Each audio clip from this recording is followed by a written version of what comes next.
department, and we have two illustrious scientists from Berkeley telling us stories. Dr. Linder and Dr. Brossan. Welcome, Brossan, again. Thank you. So we wanted to start the conference as we did with the two just cutting-edge science talks in the morning. We wanted to leap right into the science because that is what the university and the Energetic Cosmos Lab is about, really going forward to the frontiers of the science and the physics. Now we're going to step back a little bit and give you an overview of what we're trying to build up here at the Energetic Cosmos Laboratory here at Nazarbayev University, and tell you a little bit about the different research programs going on, which will help tie together the very different talks that you're going to hear throughout the conference. We started with the very early universe inflation. We'll be moving on to the most energetic explosions in the late universe, gamma ray bursts. You'll be hearing about more talks on black holes, about large-scale structure and cosmology. So this is going to try to tie things together. We also wanted to mention that there are, in addition to the talks on the program, that there's a poster session. You may have seen the posters that are out in the atrium there, and the posters will be up the first 3 days of the conference. We'll have a dedicated poster session on Tuesday evening, but certainly during the coffee breaks, we encourage you to go and look at the posters, and then you'll actually have the people standing by the posters on Tuesday night. For those of you who haven't discovered it yet, if you need Wi-Fi, the NU Guest network is an open network. No password is needed. You can connect to that. So let's go ahead and jump right in to what is the Energetic Cosmos Laboratory, and what types of science are we doing there. So the vision that we have here is really to produce a world-class laboratory in Kazakhstan. There's intense interest. There's an incredible amount of support from the university level up through the government, and they asked for these three faculty from Berkeley, Professor Smoot, Dr. Grossan, and myself, to build up basically what would be the first step in a national laboratory system. And so that's what we're attempting to do here. So we want to provide advanced technical training to build up the national research infrastructure. We want to bring people from the world to see what is going on here. And you are all really the first step. This is our first large international conference. Hopefully you will then spread the word out to the rest of the world that there's some very interesting things going on here in Kazakhstan. We devised the laboratory in three different parts: a theoretical foundational part, working with advanced techniques in data analysis and statistics to deal with the big data sets that are coming in cosmology, and on the experimental side to push the frontiers of new detector technologies and new observational astrophysics. So we really want to connect the science that already exists here in Kazakhstan to the world. And you'll notice that Monday late afternoon and Tuesday late afternoon, we have roundtable sessions on astrophysics in Central Asia, where we're going to ask people from all of the different institutes in Central Asia just to give a few-minute description of what is the astrophysics, the science going on already in Central Asia, and how can we tie this together to a strong network of collaboration. We're building up facilities. We're building up various cryogenic and electronics laboratories and training the scientists. We're sending the people from the university here to be trained at national laboratories throughout the world. A number of them have already visited laboratories in Europe, in the Paris Center for Astroparticle Physics and Cosmology. They've gone to Korea, the Korean Astronomy and Space Science Institute. We've had visitors coming from Japan, from KEK, and all of you as well. And so we really want to make that global connection back and forth. So the first part, I will talk about the theory program, and then I'm going to hand it over to Bruce to talk about the experimental program. And so the theory program is designed to lay a foundation for the concepts that should be developed into new scientific areas. And then, of course, the hard work is for the advances in the detector technology to then make this a reality, to get the data in. And we want, again, very fruitful and very frequent interactions between the Energetic Cosmos Laboratory, the other very strong departments here at the university, in the School of Science and Technology, in the School of Engineering, throughout the university. And we really want to build up this culture of productivity and quality. So here's a picture of our offices, which were less than a year old, and here you can already see the papers that have been produced. So the theory program, we really want to sort of jumpstart the scientific activity in this way. And we've identified certain research areas that we're going to focus on initially. We want to grow this such that the talent that already exists here at NU becomes part of this endeavor, and they create their own programs. They basically become investigators in their own research areas as well. And as I say, we're less than a year old, so this is still in its nascent state. So we're starting off with trying to understand the current cosmic acceleration, one of the most fundamental mysteries, I think, in science today. What is this sort of anti-gravitational force? How is it connected to the nature of space-time and the quantum vacuum? Looking back at the early high-energy universe, about which we already heard talks this morning, and then how does the seeds generated there grow into the large-scale structure, the galaxies and the clusters of galaxies. So basically, we're looking at the extremes. We're looking at the frontiers on different scales, from the quantum scale to the cosmic scale, and the very highest energy processes in the universe. To do that, you need the cutting-edge technology, the cutting-edge detectors, the ultra-fast astronomy, the cryogenic techniques, and so forth. So here's one example. This is the B-mode polarization in the microwave background that Professor Starobinsky identified as really a frontier research area, and that if we can push the limits down low enough, hopefully we will actually get a discovery that will tell us about the nature of inflation in the early universe. And here you can see all these upper limits, and now within the last couple of years, there have actually been detections of this large scale, large L, small scale anisotropy, which is the lensing signal from the late universe. But what we really want to do is get to this large scale, low L modes that are the primordial signal. And so there's very exciting junction of the theory and the technology and the observations that go to bring that about. With the immense quantities of data that are coming in, one has to be very careful and clever in getting the signal out from those topics. And so one wants to push the advanced data analysis, the advanced statistical techniques and computational techniques. And this is a very important training for the students and the postdocs, because even if they leave astrophysics, they can take those skills to things like climate change data sets, energy resource management, advanced materials, and so forth. And so it's very important training for the students, and that's part of our whole endeavor as well, building up the technical infrastructure here in Kazakhstan. So here's a list of some of the projects that we've already started. We want to investigate what has caused cosmic acceleration, and in particular, is gravity exactly the way that Einstein predicted more than a century ago, or is there something further to investigate? And the discovery of cosmic acceleration really brought this question to the forefront. We want to see how does the universe change over time, both on the longest timescales and the short timescales, things like these immensely powerful stellar explosions like gamma ray bursts, supernovae, looking for ultra-fast signals on microsecond timescales. How is the universe changing? So again, we're looking at the frontiers, the earliest times and the highest energies. As we look to the next 5 to 10 years, we're going to have these huge data sets coming in,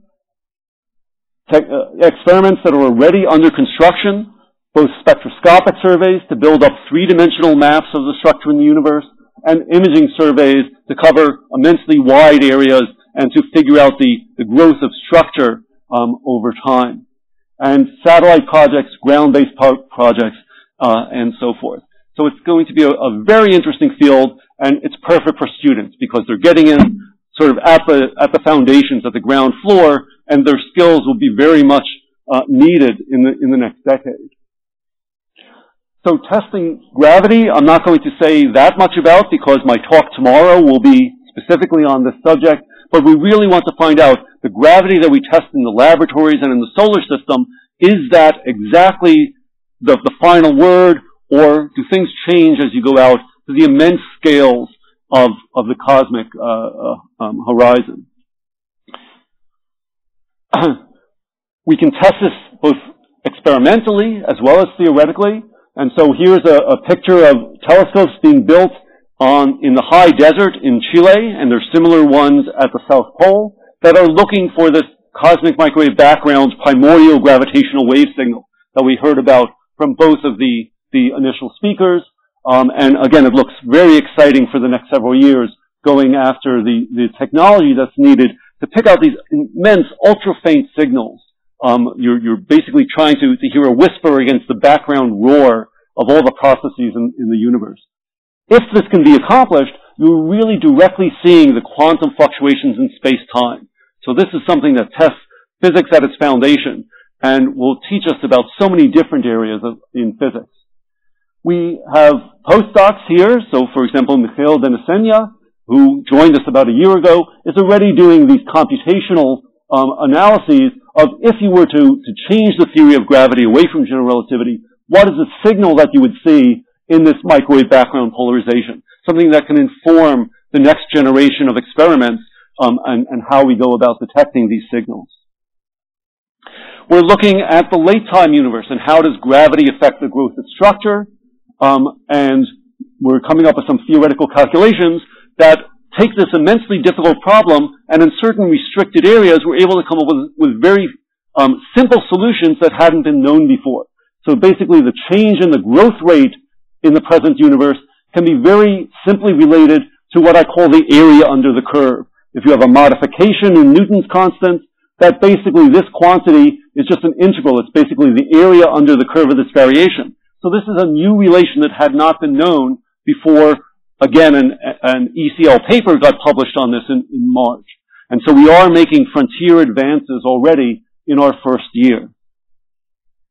And here is a comparison then to what you would get from experiments. And so this is basically the variations in the growth factor or in the growth rate that can be measured by experiments. And then these are curves of the deviations from what you expect in the standard cosmological model. And these dotted curves are that very simple formula from the previous page that we derived. And you can see that at the level that we're looking for, you cannot see any difference between our analytic approximation, the dotted curve, and then the exact numerical prediction, the solid curve. And so this will be very useful for guiding future surveys. And again, there's an entire talk on this by Mikhail tomorrow. So he will go into the details of what we're doing for this. We're also looking at changes in the universe, how it changes from night to night.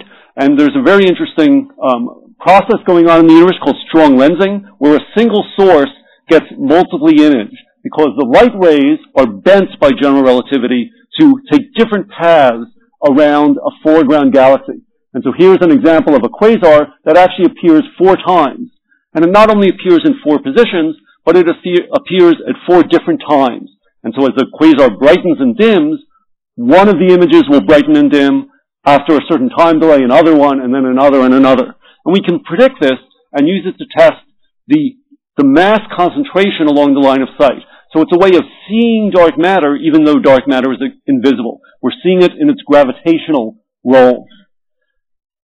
And so this is a project that we're working on here. And there are, of course, real-world complications to this, that here you can see 2 different images of the quasar, the red and the blue curves, and that they're slightly shifted relative to each other. There is that time delay between the images. But then when you put all the real-world astrophysics in, you find that there are other processes that can change the time variation, what's called microlensing. So stars and things like these compact mini-halos that Professor Smoot talked about will add another time variation. And so when you convolve that, now you get a difference between a red and a blue curve. When we observe from a telescope, which is Dr. Grossan's specialty, you can only observe at certain times when the weather is good, when the moon isn't up, when the object is above the horizon. And so you have to convolve with that. And then there's the detector noise in the telescopes. And one of the aspects of ECL is learning about detector characteristics. So instead of having a nice simple comparison like this red and blue curve, you actually are comparing this red and blue curve. So you need these advanced statistical techniques. And that's a focus of ECL as well, trying to pull out that signal in this way. A very interesting example of this multiple imaging would be instead of using a quasar, a continuous source, you use an explosive event, like a supernova. So the supernova is there, it explodes, and then it's away. Okay? So you have to catch it at the right time. And up until a few years ago, no one had ever seen this multiply imaged supernova like this. And then in 2015, they did. And here you can see 4 different images of the same supernova explosion. And so if you're interested in stellar explosions in high-energy astrophysics, you can see the same object 4 times. You can test your theories at different phases in the explosion. And so this is very exciting. And so this is another project where we're looking for the time delays between these 2 different supernovae curves. We can actually use that time delay to learn something about the overall scale of the universe, what's called the Hubble constant. Currently, measurements either lie at a low value of around 67 or at a high value of around 73, depending what method they use. Obviously, the scale of the universe is invariant. It shouldn't depend on what experiment you're doing. So we have to figure out how can we resolve those. And if this technique can be brought to maturity, then you will get measurements that have this sort of an error bar when we use them with the future surveys. And so then that would definitively say, is this the right answer, that the right answer, or is it something in between? So it's a very interesting project to pursue. Again, it's not just theory. We have to take the observations into account, the statistical techniques as well.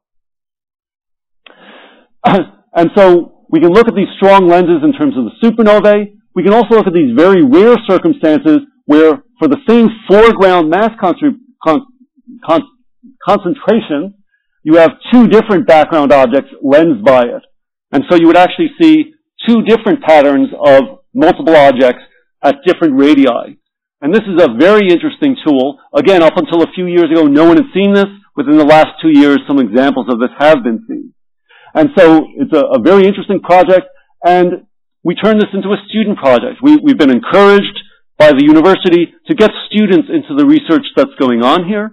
And so 2 summer students worked on this, and they are exhibiting a poster out there. You'll be able to see it Monday through Wednesday, or you can come to the Tuesday evening poster session and see how far they've gotten in a summer of this research. Very, very impressive.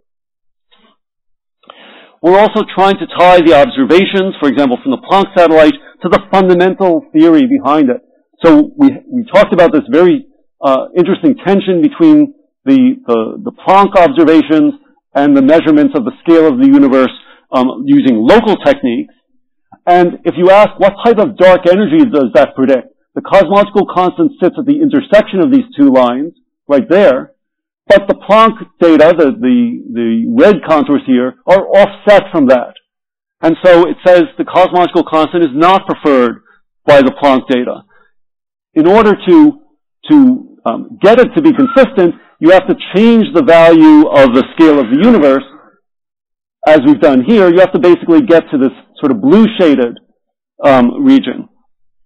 And so one of the things is maybe one of the experiments made a mistake in estimating the scale of the universe, but you can also just take the intellectual curiosity and say, suppose all the data is correct. How can we get these seemingly irreconcilable measurements? Is there a series that allows them to be interpreted together so that everything is consistent? And so that's one of the things that we've been exploring. And in particular, we have some visitors coming next month whose specialty are these sort of quantum field theory explanations of ways you can adapt the dark energy so that these measurements become consistent. And what's very interesting is the leading way to do this is actually through a type of phase transition in the quantum field theory that's very closely related to Professor Starobinsky's R-squared theory. And so maybe this is a way of bringing dark energy and inflation on the same physical framework in such a way that we can learn things about both. It's speculation, but that's why we bring the visitors here, to work with us, to push the frontiers. Sometimes it works, sometimes it doesn't. It may be an explanation, it may not, but that intellectual curiosity is something that we really want to get going through this project. Another area that we're working on together with the professors in the physics department here. So Michael Good is giving a talk later today on this, so I won't say very much about it, but it's asking, what is acceleration? We're puzzled by this acceleration going on in the cosmos today, but we know that acceleration properties are in many different circumstances in the laboratory and in the astrophysics. And Einstein famously came up with this equivalence principle that said gravity is not mysterious. Gravity is the same thing as acceleration or the same thing as curvature of space-time. And that we can learn about all these things by investigating each of them in their correct domain. And so the project that we're working on with Professor Good is looking at acceleration of mirrors. And this was a very popular topic starting in the 1970s. People like Bill Unruh and Paul Davies were showing that the particle production, the quantum production of particles you get from these accelerating mirrors is very similar, very closely related to the Hawking radiation that you get around black holes. It's basically a horizon issue or an acceleration issue. And so we're trying to, again, push those frontiers to see how tight you can make this relation. And could it teach us anything about cosmic acceleration? Could it teach us anything about black hole information paradoxes? So again, we're really trying to learn about the fundamentals of physics, and to have these collaborations throughout the university. So you'll hear more about this afternoon. I'm going to hand it over to Dr. Grossan to talk about the experimental program, the building up of facilities, and the instrumentation. And I also want to thank everyone for coming and listening. And I'd like to tell you a little about our experimental program. So when we started this up, we discussed about what kind of goals we have. And the main point is we want to accelerate world-class experimental science and techniques here at NU. We want to get students and young researchers really excited to participate in this, because getting them excited is the way to make their academic careers take off. We want to increase our connections and opportunities worldwide for these NU scientists and students. And through conferences just like this, we want to connect scientists around the world. So how are we going to implement this? Well, to accelerate these things, we wanted to start our lab with some seed projects that are ready to go, and get them started right away. We strategically picked some so that they would cover the short, medium, and long term. To get young researchers to participate in, we are going to get postdocs, students, and others involved in these seed experiments and train them in these techniques that we use in them, and encourage them to start their own projects finally. Of course, that's the most important duty of ours. And the idea is to give them the best resources and infrastructure to do this kind of thing. As far as increasing connections, we want to involve our ECL scientists and students with scientists in existing foreign collaborations that George, Eric, and I work in, and have them make training visits to foreign institutions and build new collaborations while on those trips. So already we've sent our postdocs and others to Berkeley and Paris. To Paris and to the U.S. to engage in these trainings. So the seed programs that I'm talking about are first, the one near and dear to my heart, which I'm going to talk about in more detail later, is about gamma ray bursts. We're building a unique instrument to study the universe's most energetic cosmic explosions, these gamma ray bursts. This can be started short term. We just get a telescope and get an instrument together, which I'll talk about later, and go after these gamma ray bursts. We also have a new idea about looking in ultra-fast astronomy. That is, to look at astronomy and the variation of signals on extremely short time scales that are now possible with new technology, down to the gigasample sort of time scales. Here's an example of a fast radio burst, which I'll show later. It shows how short time scale astronomy really does happen.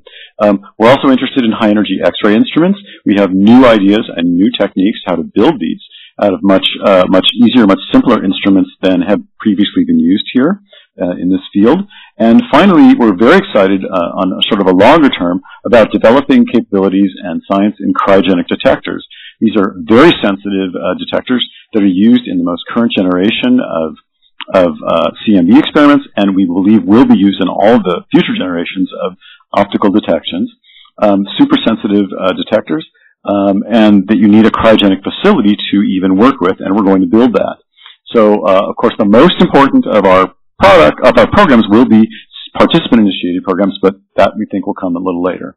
So I'm just going to say a few words about a couple of these experiments. I love gamma ray bursts. They are the universe's most energetic explosions. They're so bright they can be seen back to a time beyond the first star. So you've, I think, seen this diagram already, and we've talked about the era of inflation. We've talked about the era of the cosmic microwave background, and then after the cosmic microwave background, you have the first stars, and they develop into structure and galaxies and so forth. Gamma ray bursts can be seen all the way back to this time of the first stars because they are so bright and can be used as a probe of the universe all the way between us and this time. Now, we have many, many theory papers published on gamma ray bursts. We have the models of explosions, of jets, of how some kinds of gamma ray bursts make gravitational waves. But the actual emission mechanism, the actual way that the light that we observe and record is made, remains basically unknown. And so the question is, how do we observe these gamma ray bursts? How will we put this kind of experiment together? And right now, above our heads, or below our heads, is a Swift satellite orbiting our planet, looking for gamma ray bursts with an X-ray gamma ray instrument. And when it sees a gamma ray burst, then it finds its position and it radios that to the ground. And so it comes to a tracking station, and then it gets sent on the gamma ray coordinates network to telescopes all over the world via the internet. And so we can take our telescope and aim it at that gamma ray burst and learn about it in the optical. This instrument is great for learning about the X-rays, but our optical telescopes can do much more. In the first place, we have a telescope that can point in only 10 seconds at this gamma ray burst, and we can see the majority of these 60-second events, typically. We also can make an instrument with different cameras, blue, red, and infrared, to get an idea of the spectrum of these gamma ray bursts and what that looks like, something that's never been done before. So our new science here is measuring the optical infrared slope and perhaps an absorption frequency, and to ID that emission mechanism involved here. We will build this instrument, these multiple camera instruments, in collaboration with one of our professors here in the engineering department, Professor Spitas. And I'd like to point out that this is an outgrowth of my gamma ray burst project with many people, including Pawan Kumar, who's speaking after lunch today. Professor Smoot has come up with an exciting new project in transient astrophysics. Now, we know from early in the last century that supernovae vary on time scales of 7 to 50 days. We've known for a long time that novae brighten, sometimes periodically, sometimes occasionally. We also know recently about tidal disruption events, something that Pawan Kumar will be speaking about later today. These are time scales of minutes to days, depending on how you define the time scale of this variation here. We've known about pulsars. Pulsars are things that vary from the millisecond to the tens of seconds, and in both X-rays, and, well, actually X-rays, opticals, and X-rays, radio, and optical. Here's a little trace of a radio pulsar there.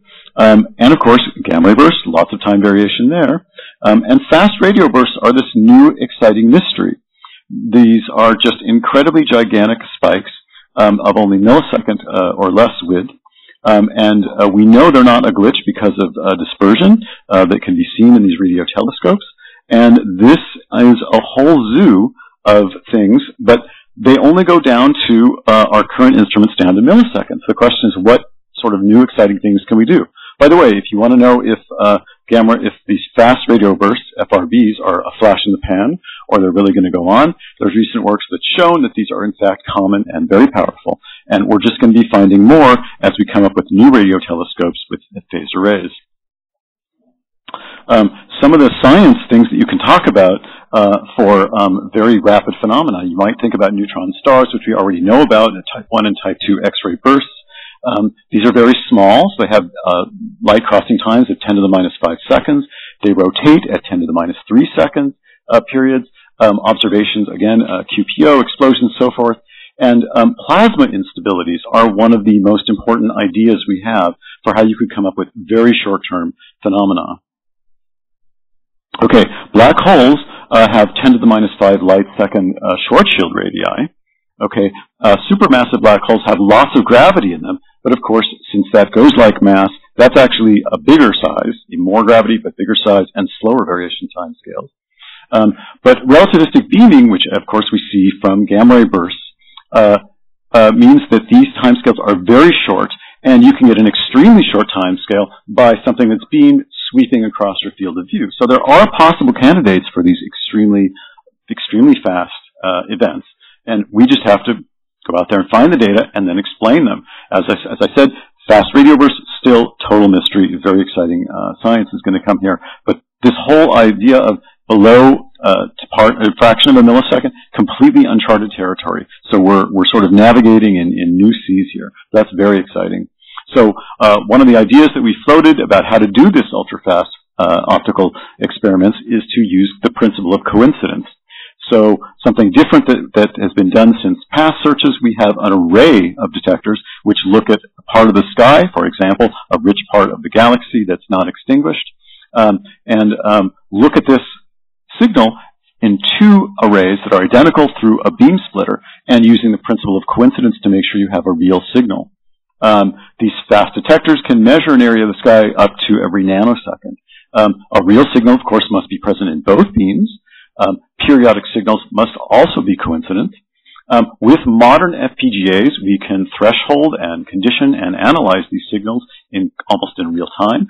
And in fact, we can look for periodic signals and maybe even search for an extraterrestrial signal that's from intelligent life. That would be very exciting. I'm going to run through my very simplified picture of everything about detecting photons between the millimeter and the optical, and it's a little bit silly, but I think it'll make a point. Here in the CMB, the Planck instrument had 6 bands, and here's the SBT focal plane, and you can see there's different horns of different sizes, and you can see that well, okay, these large horns are of a larger wavelength, or different frequency than all the others, and you can see these detectors are on the same focal plane. In other words, they are competing for the area on this focal plane. The fact that you need to make different detectors at different wavelengths means you slow down this experiment. Recently, we've made a big advance in a kind of antenna called sinuous antenna, and you can have 2 bands per detector. But still, on the focal plane of the most modern instruments, you have different detectors at different frequencies competing for focal plane space. In the mid-infrared to the near-infrared, we have these beautiful Mercad-Tel devices, which have wonderful properties, millions of pixels, and tiny dark current, and incredible quantum efficiency, and low read noise, and all these wonderful things, but they have no frequency multiplexing. One shot, that's all you get, is 1 frequency per measurement. Same with our CCDs, which are so wonderful and have done so much science, but only 1 frequency per channel. Most detectors, you have to disperse or filter every frequency channel and then detect. And you have to trade energy resolution and noise, and you lose time on the source without being able to somehow have more than 1 frequency at a time. So what this really comes down to is when you try to make an instrument that can look at a whole spectrum at once, an instrument like Grand, which has a few different bands, just 6 little bands, why you get a monster of an instrument. All this complexity, all this stuff fits in 1 cryostat. This is a second cryostat that's mounted on this telescope, practically making it fall over. Look at this complexity. Imagine trying to keep all this aligned. Imagine trying to keep all of this relatively calibrated. It is a mess. What if you could do something different? What if you had a detector that could detect multiple frequencies at the same time? Well, that's part of what we're looking at in our cryogenic detector program. Cryogenic detectors use the ultra-low noise, bringing them down to near absolute zero. There's little thermal noise, and using superconducting properties of materials, especially the transition in or out of superconductivity, to make very sensitive detectors that we use for things like CMB. Our laboratory will have an adiabatic demagnetization refrigerator, which goes to 30 milliK or so, with pass-throughs for illumination to test these devices, and we are promised it's coming in September. And we'll be doing work in kinetic inductance detectors. What's so exciting to me about these kids, these kinetic inductance detectors, is that is that they give the energy of every photon detected. You get spectra without dispersion from these. Now, these work on the fundamental principle of the inductance of the material changing because of the breaking of the Cooper pairs when you have an interaction with light.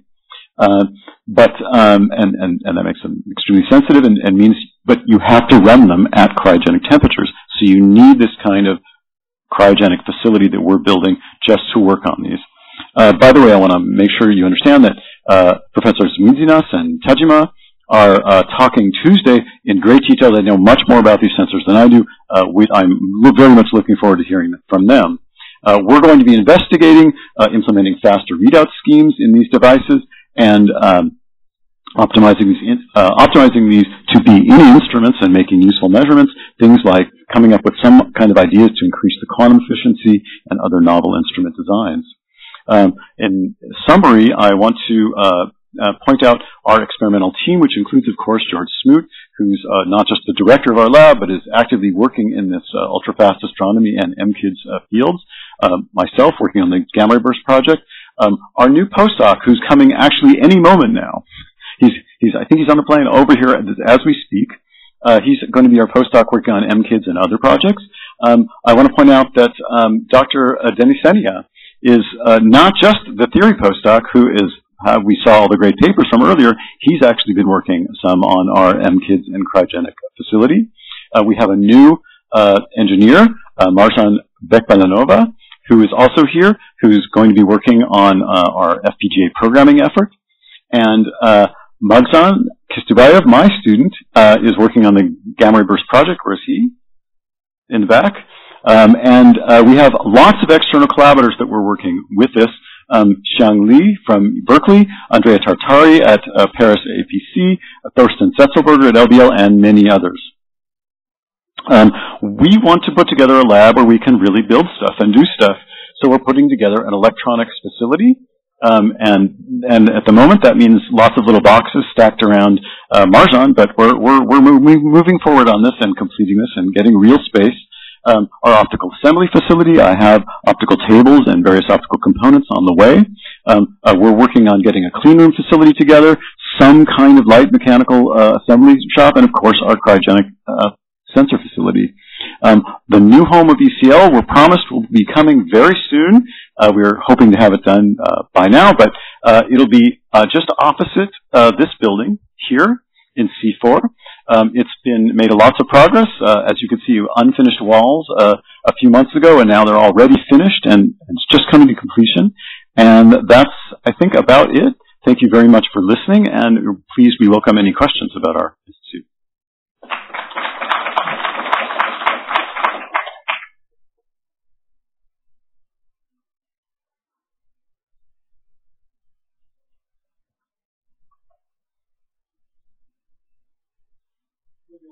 Here from we've advertised it here from our class collaborators.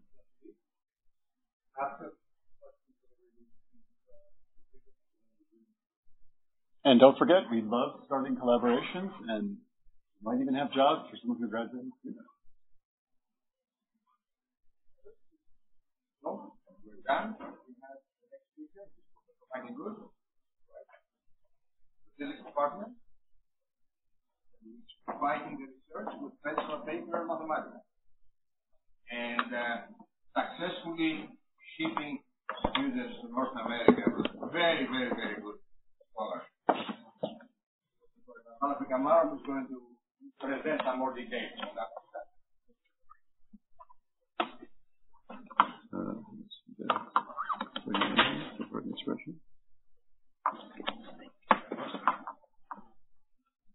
There we go. Okay, try to, if you, let's see, try to, I don't know if you open or close this kind.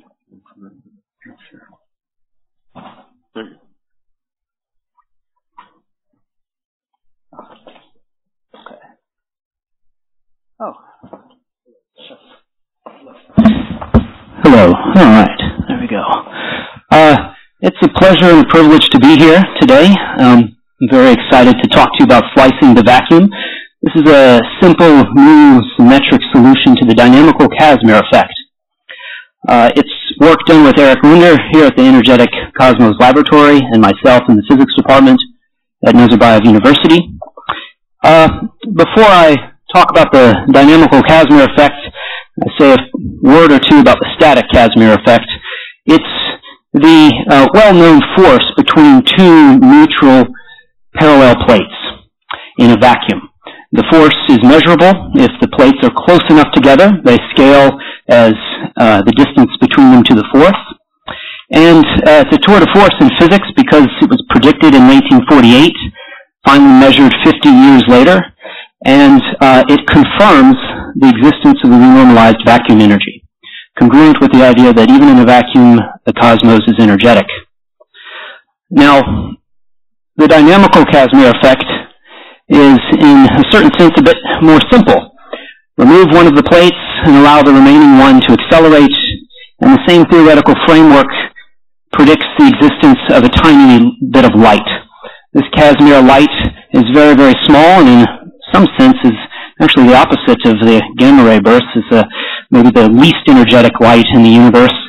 The temperature is proportional to the acceleration of the system, and it should remind you of another very small temperature, that of Hawking evaporation. Here, this is the temperature of an uncharged, unrotating Schwarzschild black hole, which is proportional to the surface gravity, kappa over 2 pi. So the dynamical Casimir effect is the flat space brother of Hawking evaporation. One of the brothers. The other one is the Unruh effect. This light is so tiny, this temperature is so tiny, let me remind you, for a solar mass black hole, the temperature is actually 40 million times colder than the 2.7 Kelvin of the cosmic microwave background.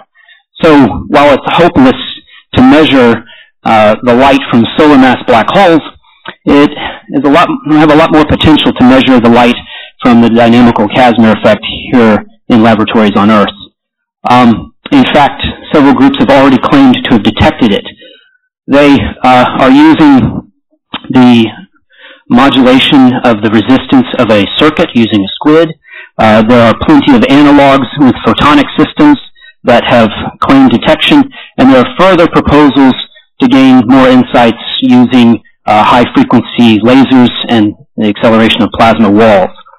But I'd like to strip away all the bells and whistles and go down right to the fundamentals of the effect to see what are the minimal amounts of ingredients necessary to get at this phenomenon.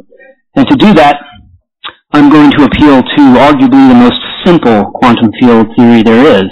That is a 1 plus 1 dimensional setting. It's a massless scalar field. It is minimum coupled. There's no gravity at all. It's non-interacting. There's no potential at all. So we just use the Klein-Gordon equation. It's ridiculously simple, and it allows us to be able to calculate some interesting results. This model is over 40 years old and has provided some insights into black hole horizons, entanglement entropy, and it was created just about 6 months after Hawking's seminal result.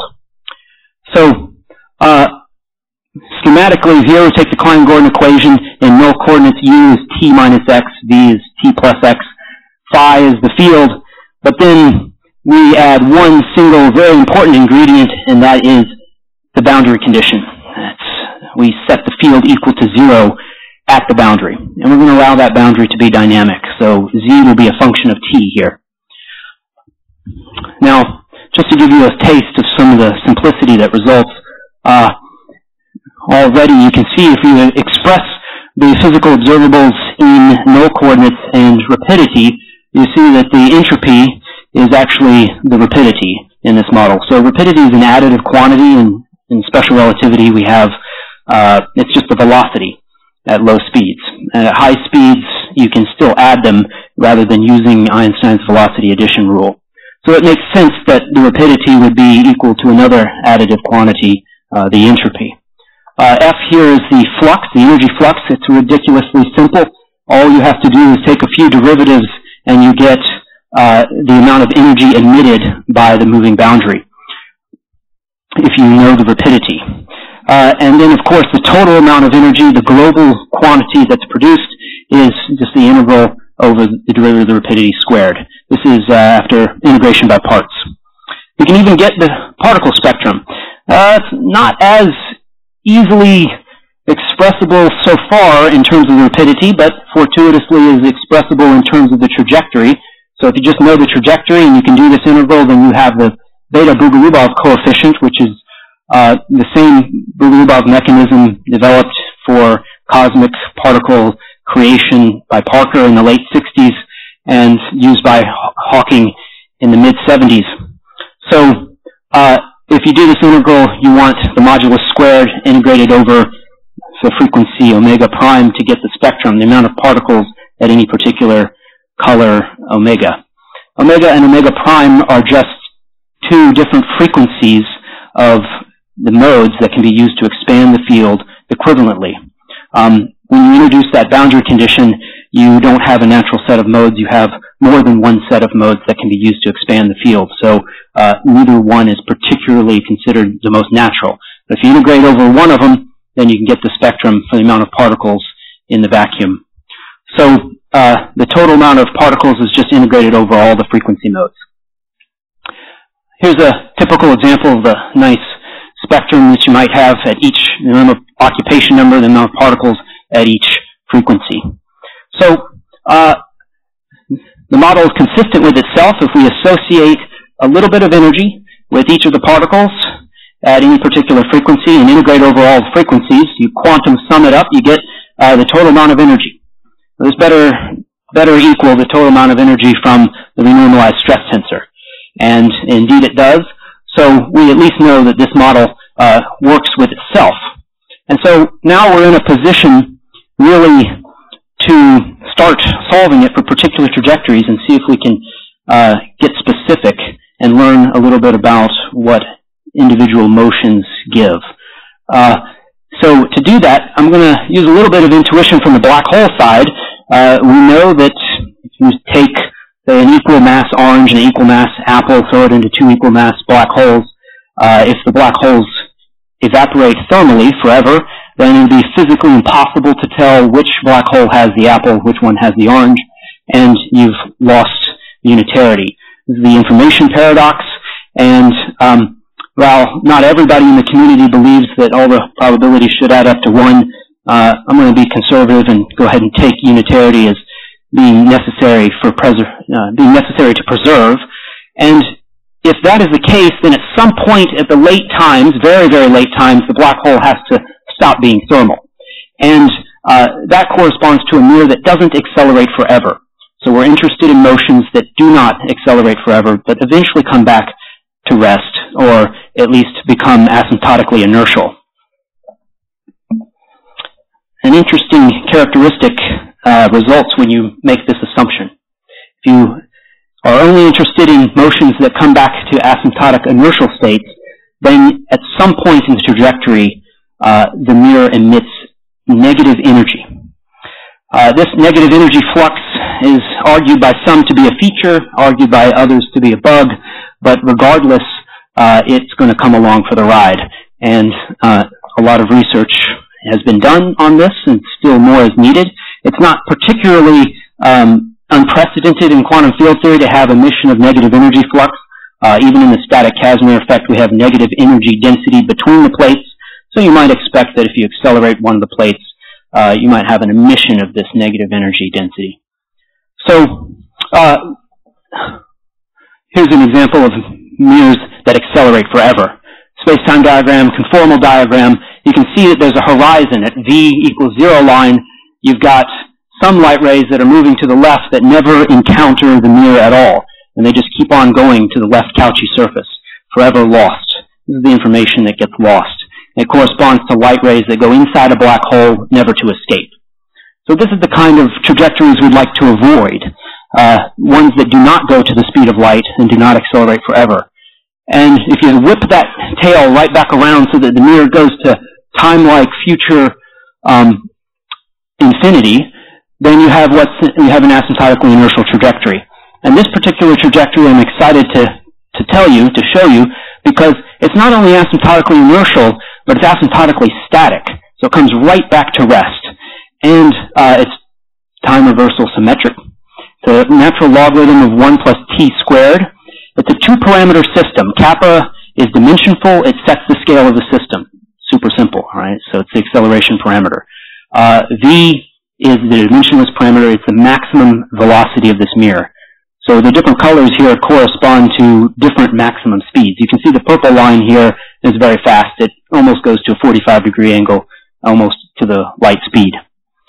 If you assume this argument of the logarithm is simply just the first few terms of a hyperbolic cosine, then you get a brother of this mirror that is an asymptotically drifting mirror. So instead of coming back to rest, it goes to an asymptotic coasting speed, where v, again, is the maximum speed of this mirror. So let's compare and contrast these two trajectories, which will emit a total amount of finite energy and avoiding the singularity that it results when you accelerate forever or have a black hole that's thermal forever. First things first, let's quickly calculate that energy flux. A couple of derivatives later, we see that at the beginning of time and at the end of time, the evaporation process stops. That's the most important characteristic I want to point out about these graphs here. You can see the solid line here corresponds to the energy flux on the right-hand side of the mirror. The dashed line is the energy flux on the left side of the mirror. They're time symmetric, and there's a pulse around the scale of the problem here. Kappa has been set to 1. The different colors correspond to different maximum speeds. You can actually analytically calculate the total amount of energy emitted. Here are the results. The red line is the static mirror. The green line is the drifting mirror. It makes a lot of sense that the faster you go, the more energy you create. That's the most important idea for this graph. In fact, with you get a diverging energy with an increasing speed all the way up to the speed of light. So we're going to keep our mirrors always smaller than the speed of light because we don't really know what it means for a boundary condition to go faster than the speed of light. So we avoid this energy singularity. So now for the particle creation. What can we learn here? This is perhaps the hardest part of this model, but we can do the integrals analytically, and we find that the beta coefficients are equal to a modified Bessel function of the second kind. For the static mirror, for the drifting mirror, the beta functions are, they're beta functions. They're gamma over gamma mathematical beta functions. So the beta coefficients are mathematical beta functions. We can numerically compute the spectrum, and you can see there's quite a big difference between the asymptotically static mirror and the asymptotically drifting mirror. The asymptotically drifting mirror suffers from an infrared divergence. And so the total amount of particle creation is infinite for the asymptotically drifting mirror. And so so we seem to be a bit attracted here to the asymptotically static mirror because we're going to avoid that infrared divergence. And we can calculate the total amount of particles. This is the first time that this has been done for the dynamical Casimir effect. Not only has it been exactly, can we compute it, but we can compute it for relativistic speeds. So here, you can see starting at about 10% the speed of light, we get a monotonic increase in the amount of particles. So it makes sense, just like we would for the energy. And you can see that actually the particle count is scale dependent, independent, sorry, this particle count is scale independent. It doesn't depend on kappa at all. That seems kind of interesting, but then, of course, you realize that particle count is a dimensionless number and shouldn't depend upon a dimensionful quantity in the first place. So you can see a bit of increase in the particle count towards the speed of light, but I think the most important idea that this graph conveys is the total amount of particles. You can see that number is about 1/2 of a particle, even at the speed of light. So I think this is really testament to the fact of how small this light is, that even when you go up to the speed of light in an ensemble of these mirrors, expectation value, you're not going to get much particle creation at all in many of the times that you run this experiment. So that's you might think is the main punchline here, but the asymptotically static mirror is more interesting because it doesn't suffer from these pathologies. But the asymptotically drifting mirror still has one surprise left up its sleeve, and it turns out that if you take that asymptotically drifting mirror that suffers from the infrared divergence and you let it drift real fast, let that coasting speed at the end of time be very nearly the speed of light, say gamma is around 2,000, 99.99999% the speed of light, then the energy flux has an interesting characteristic. It levels out for a period of time. So at late times, it seems to flatten at this plateau. Well, that is a metastable state. It's basically emitting constant energy and is indicative of a thermal distribution of particles.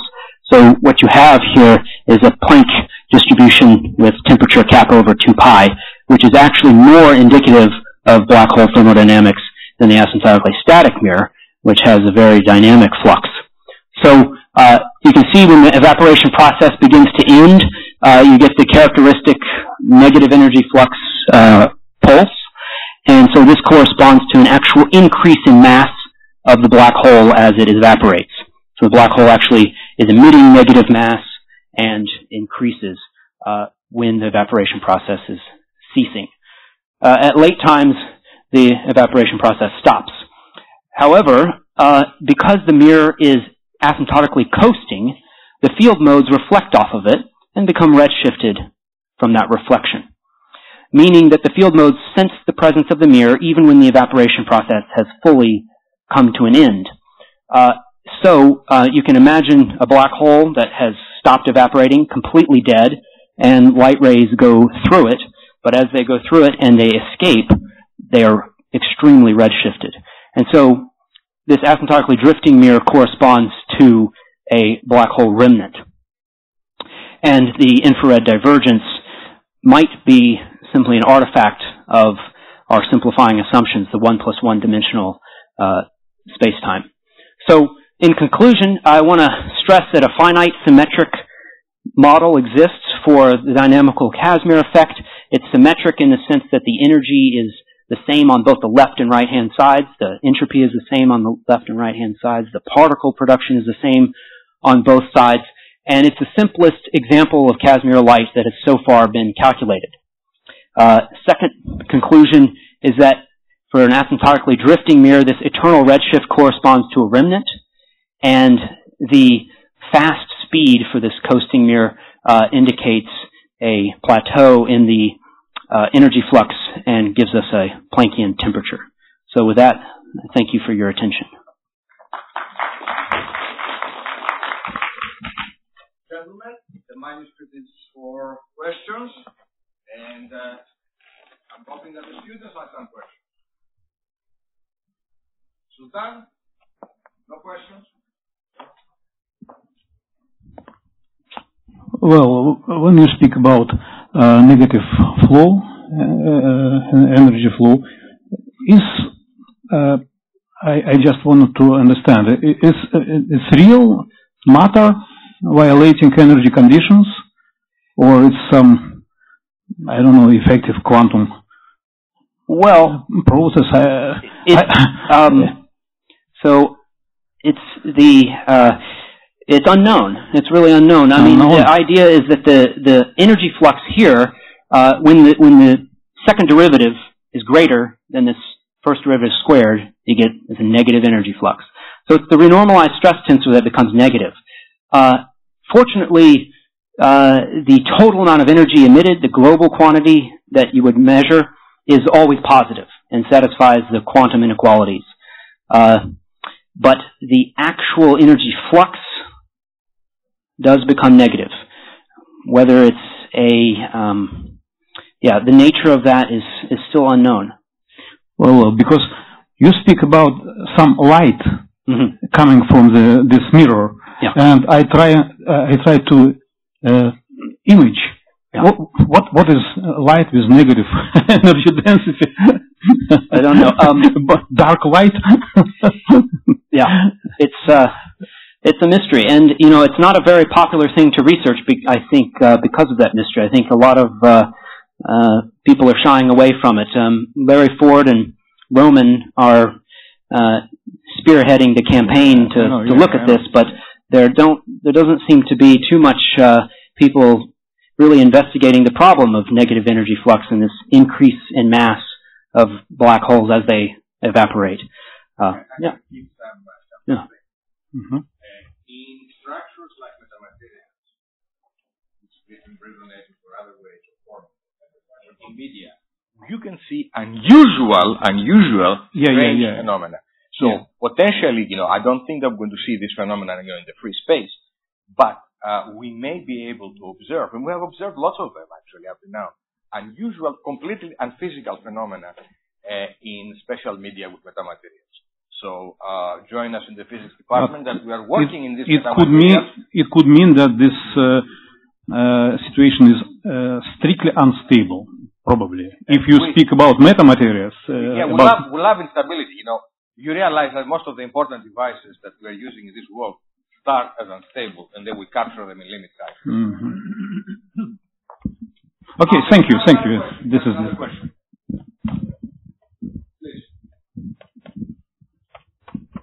Just a comment, not a question.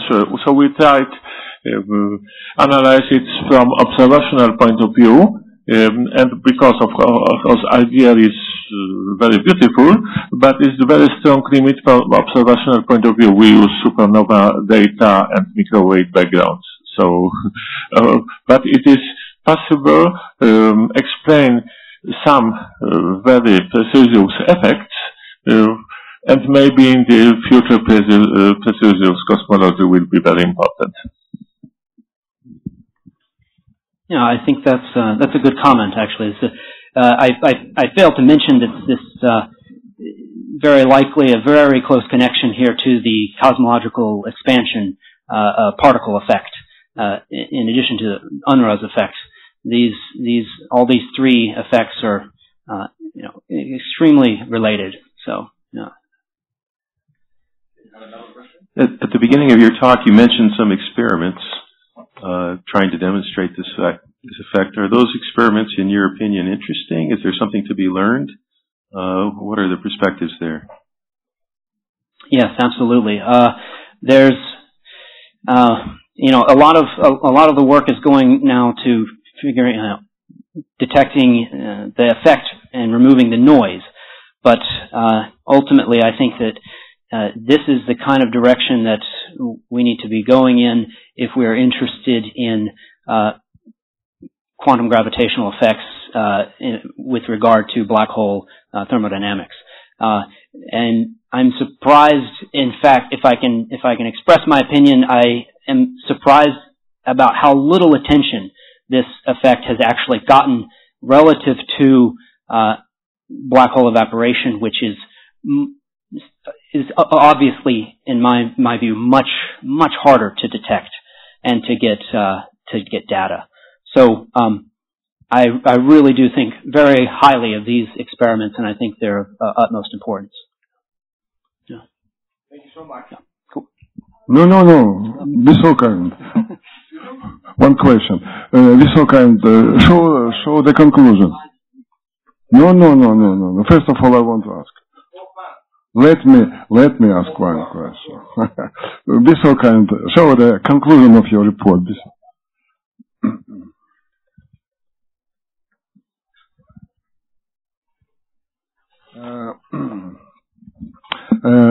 Last line. Fr speed indicates a temperature. What is the physical essence? What does it mean? Indicates a temperature. It is what will be the physical consequence of this temperature existence, it cooling or heating, and this is first question. And did you calculate the magnitude of this temperature? Okay, good. Those are two good questions. So the first one is really, I think the best way I can answer this is that, you really have a two-pronged approach. The constant energy emission, which is the essence of just that the stress energy tensor is constant. for some time, so at late times. But then you have the particle emission, which tells you the information that the particles are actually in a Planckian distribution with this temperature. So the temperature actually comes from the particles. So it's a little disingenuous here to put this temperature right next to the energy flux, because the energy flux only tells us, well, about the energy flux being constant. It doesn't tell us the temperature, which comes from the beta coefficients. I think maybe that helps for that first question. But the second question is, have I calculated the magnitude? There's only one parameter, is kappa. So I can make the temperature as hot as I want or as cold as I want by setting my kappa. This model is ultimately a toy model and isn't the kind of accelerations we need in 3+1 are just stupendous, incredible acceleration. So this particular model of a accelerating single boundary is not going to really be set up in the laboratory. Very unlikely to be set up in the laboratory. More likely we're going to have cavities, modulating circuits, other kind of setups to really get that incredible acceleration. So, yeah. But nevertheless, can you predict the magnitude of this temperature from your viewpoint?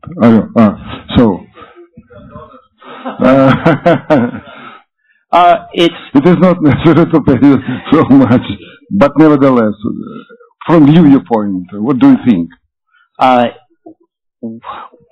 Let's see.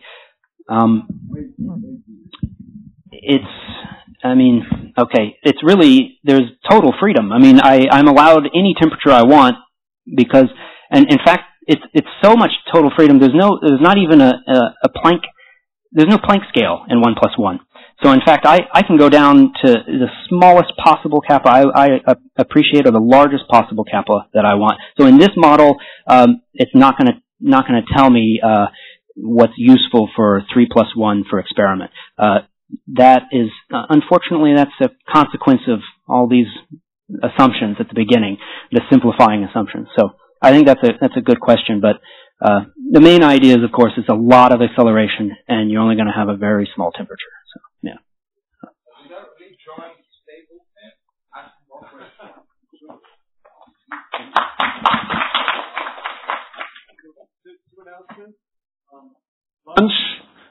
Lunch is available outside as sandwiches for all the registered participants.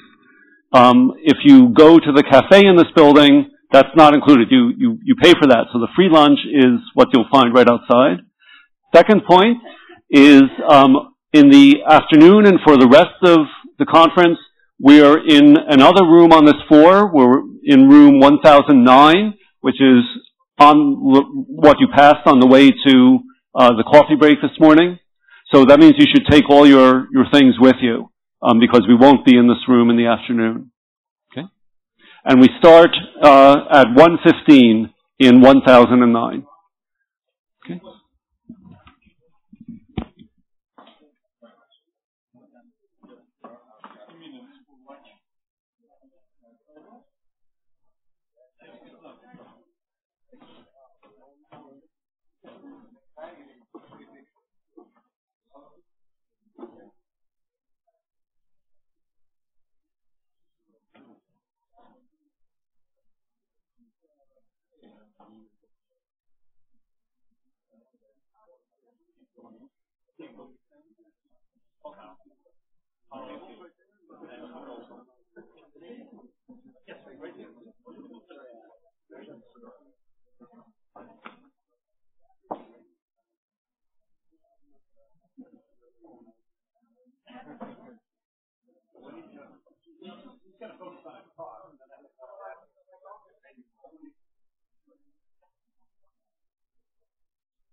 Там возьми ключ 1009. Да. Ты проверишь, что он открыт?